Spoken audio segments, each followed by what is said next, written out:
So that's you'll be, now that you talk about the Bargujars, Jaipur, Dhundhar was actually ruled by the Bargujars. Till The Meenas, 1025. the Meenas actually held little pockets. I mean, of course, they were in the hills, in the khos as we call them, jo ravines hote, and the Rajputs were ruling the plains. And Meenas used to fight along with for Bargujars. Exactly. So by the end of it, the most powerful Meena chief, the Rao Bhatto, was from Amber. He was from the Susawat clan of Meenas. Okay. So when the Meenas, everyone would come to him. The Meenas would go to him if they had any problem or any issue. Okay. And if they still couldn't sort of resolve it, the final sort of loose allegiance was with the Bargujar Raja of Devti bolte the us time, which is this. I don't know whether you've been there, but it's the most spectacular. Sariska ke paas mein hai. Rajorgarh, and it's basically one of your main the Bargujars. It was the last bastion in Rajasthan. Yeah, and Dhundhar was basically half of Dausa was of the Bargujars. Half was of Kachwa, but that half was taken somewhere around 10. No, so half was with the Chauhans and half was with the Bargujars. They took it from Chauhans. They married into the Chauhans and conquered it from the Bargujars. Agreed. And then of course they married into the Bargujars. Then Rajorgarh attacked, but it failed somehow. It failed a few times, and then the main branch, I think, then shifted to Aligarh. One of the branches. One of the main, Baroli Rao, I think. But the others shifted to Rajasthan, 4 areas in Rajasthan. Alwar mein also there are a couple of places. Sikri, yeah. Sikargarh. So because of that, yeah, there are a lot of people who assume that Bargujars are belonging to the Gujar community, which is not true at all. I mean, and the same thing goes to Gujar Desh or Gujar Samrat, and I mean, and great. I mean, and like I keep saying, I don't want to do the same thing these other. I mean, respect to the Gujars and to the Meenas and to the Haris. You have your own rich history. You have your own things to be proud of. You have your own culture. Why sort of digress from it? And it is not only disrespectful for me, and if you tell those things to my ancestors, that is disrespectful, obviously. But when you slide away from your own history, you're disrespecting your own ancestors. Exactly. Who have sacrificed their life continuously over and over for injustice to them. Generations. Absolutely. Many generations. Well said, yeah. So it's a double injustice that's happening, which is, I mean. So let's come back to our topic. So I wanted to ask something. Yeah. Was architecture, this beautiful architecture that our kings used to make, was it a sign of status somehow? I don't think it was a sign of status. Yes, of course, when you're living in this feudal system, everything is status also in a way, right? Even now, if I digress, Hawa Mahal was made, I mean, obviously as the crown of Krishna Bhagwan, unke mukut ke hisab se, but amongst the other reasons, it was also made kiya as a status symbol to show ki jo aate jate rehte hai bazaar mein, because us time pe to you couldn't buy a ticket to the museum and go inside and see all the beautiful things, right? Aapko kya exposure milega Maharaja ki ka art and architecture? Hawa Mahal. So that's why it's showing, it's facing the bazaar, right? And so I feel it was a status thing, but I feel it goes beyond that, because the Rajputs were not making these beautiful buildings only in peace times. It was also about application of mind too, I'm assuming. You were dialoguing with the environment, with the terrain. And that's why you see our buildings like in the West are not imposing, they'll cut a mountain completely and then build a palace. We would talk to the palace and build it according to its contours and stuff. So even if you go to see the Jaipur wall, it's like a snake going over the thing, which is spectacular. Same with many forts. So we were not, we truly knew how to coexist at the time. We were not trying to impose ourselves. And I feel the Rajputs have played a major role in that, whether it's patronizing the art and the craft. Today what's happening?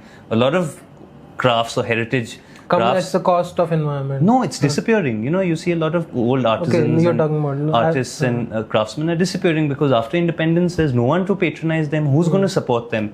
They are performing a craft that's not lucrative, and they are not businessmen who are going to scale up. The Maharajas and the Maharanis were supporting them. They are not given credit for that. Sorry, you were saying something also. I meant modern development, it is coming at the cost of environment. Absolutely. Now, which was not the case before. Because मतलब पूरी संस्कृति ही शायद अगर मैं कहूँ तो हमारी कहीं ना कहीं कोएग्जिस्टेंस के बारे में ही है. वी यूज्ड टू ऐसे ही थोड़ी कण कण में नारायण बोल दिया है. बिल्कुल. हम मानते थे ना हम तो वही अब सोशल मीडिया पे भी ये बात होती है, हमने तो पत्थरों को भी पूजा, तो हमने नदियों को भी पूजा, तो हमने तो जंगलों को भी पूजा, तो हमने पहाड़ों को भी पूजा. ऐसी थोड़ी गोवर्धन पर्वत सेक्रेड है, सारे पर्वत सेक्रेड होते थे. तो उनको ऐसे डिस्ट्रॉय करना, वाइल्ड लाइफ को डिस्ट्रॉय करना. वाइल्ड लाइफ में अगर हम कहते हैं राजपूतों के लिए, इसके लिए भी बहुत क्रिटिसिज्म होता है कि वी यूज्ड टू हंट, है ना, our people used to hunt, but उसमें भी रूल था that you cannot hit a female. Right, so it was very regulated, and was less to do with shooting an animal for the joy of it. Of course, it was for the pot. That means for eating, and also to survey your lands. You know, people don't think about that. That back in the day, Google Map थोड़ी ना था कि आप खोल के देखो कि अच्छा, how do you know about places? This शिकार was an excuse to go ride and check your land. कि आप उस पहाड़ी में गए, आप उस तालाब में गए, आप यहाँ गए, वहाँ गए. Of course, one sort of chink in the armor is that to entertain these British people who came, I agree, in the early modern era, is when we would take people there, and at that time there are certain instances, there are of I mean, we can't deny it, and we shouldn't also, but we were doing it to entertain the white man who was coming here to colonize us, you know. So somewhere down the line I feel that is one thing, but to counter that also, hunters have been, what do you think Jim Corbett was? He was a hunter. Billy Arjun Singh was a hunter. There's a very disturbing, if you know about Billy Arjun Singh, was this very famous Dudhwa National Park is the one that he's sort of really built. And as a child, he's written in his book that he took a pellet gun and went to a leopard and kept shooting it when it was inside a cage. So he has these memories, but those memories made him into one of the greatest conservationists that India has. So it is always hunters that become conservationists. You'll have to go a little bit more detail about this. About hunting? I didn't get the context. Okay, so pellet gun. So Billy Arjun Singh was this gentleman from one of the Punjab royal families, but one of the younger branches. He was based in different parts of UP. So he's written in his book, I'll suggest it to you, that as a child he remembers with his cousin going to a zoo at the time, and they jumped the wall or something and all of that, and there was a leopard sitting very elegantly in its cage. These guys went, it was an air gun.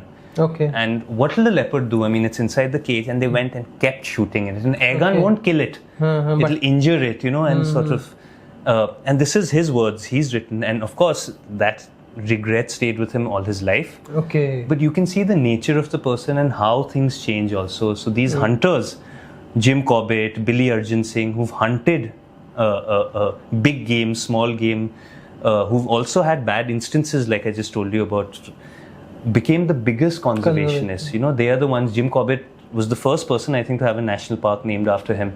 Billy Arjun Singh created I think he killed Dudhwa. A man-eater. He used to later on, but of course they've all hunted like mad. You know, that's how you get to know and understand the jungle. That was how they were molded back then, na? And somehow, even in Americas, they killed all the. But we didn't wipe out. When you go to Europe and America, they have no wildlife left. Yeah, how do we still have our wildlife left? Whether it's the lion, with tiger, it's the only country in the world that has the tiger and the lion together. We have elephants, we have crocodiles, we have gharial, we have. I mean, it's also to do with, and I love saying this to the foreigner that comes, that our gods were associated with one animal or a bird or something. So because of that, for a large part, we looked at these animals as having a part of Devta. You know, Devta ke ansh bhi hai wo. So because of that also, we still have a large population. But the West keeps telling us कि आपने, you know, इतना hunting, इतना bad. Why do we still have so many animals left, and why do you have nothing at all? So and they have no right to shame exactly us on that, because you wiped out the entire wildlife in wherever you went, like wherever you were ruling in Africa, gone. There were 16 different types of elephants. 16. अभी तो African Indian बोलते हैं ना. And why would anybody hunt elephants? The ivory? For ivory, right? They are not some target which predators. Are difficult to kill. Absolutely. Right? They are like slow moving, big, giant. Gentle, yeah. I mean, it's. So you are doing it for greed and. Exactly, and we used to do it for survival. Although I'm not a fan even back of the day, but yeah. But it was like I told you, it was more a cultural thing. It was more a physiographical thing. But back where you would then, go I think around. it was about archery skills too. Also that, yeah. Right. And After guns came, that didn't the context changed. It became less earlier. Why is it called game? Game hunting आपने सुना होगा game hunting क्योंकि equal chance जानवर का भी होना चाहिए यार. You're not कि आप जाके वो machine gun लेके otherwise it becomes you have to have, so it's a game between. Arcade ऐसा कुछ बोलते थे ना हिंदी में शायद संस्कृत. शिकार ही बोलते थे. I think शिकार may be a Persian word by the sounds of it. ऐसा कुछ मैंने सुना है. I'm not able to recall properly. It was basically an equal, you would give equal chance to the animal, You would not like shoot animals in a certain part of the year because at that time it was their breeding time. You would not shoot females. People would not shoot sitting ducks, that whole saying comes from there only. Yeah? You have to have like a good chance to miss. And that's where the sport came in. But of course, thankfully, or not thankfully, after independence, they've banned it. So there's no hunting anymore, so poaching hota hai. And boar sake, I think target hote the because they used to destroy. They killed many people also. A lot of one or two Maharajas also sort of, they were mauled by. Wild boars were strong. They are. I mean, they can really. They're fast, no? Very fast, strong, intelligent. But it's and even now that you're talking within the ball, so there are lots of like the Bhati Rajputs who also claim descent from Krishna decided that they won't hunt boar at all. Because Vishnuji's one avatar was the. Which one was it? The Varaha avatar. Sorry, first, I don't know why. Third, I think. Second. The first was Matsya avatar. Then second was is Varaha. Kurm, which is the turtle. Third is Varaha. And then the boar. So they don't do it because they feel that Krishna Bhagwan is one of their ancestors, and because of that they consider it to be his ansh only, so we won't. I mean, everyone has their own, that's how culture even building happens. Claim, it reminded me, even Yes, claim but the Rajput community, at least so what is the Rajput, right? It's a community of 36 clans. Over the years, aage piche bhi hue, but these 36 have stayed throughout. Out of which the Yadus or Jadons or Bhatis are basically one. The Raghuvanshis or the Bargujars are one. The Kachawas are one. The Sisodias are one. The Jhalas, Bundelas. So there are 36 of them. The Wodiyars are not from that 36 clan. But later on, what happened is that this concept of Raja ki Raja se shadi ho sakti hai. You don't have to be from the same community to get married to each other, and that's why marriages. But if you open up old history, there is no marriage between a Rajput state and Mysore. Okay.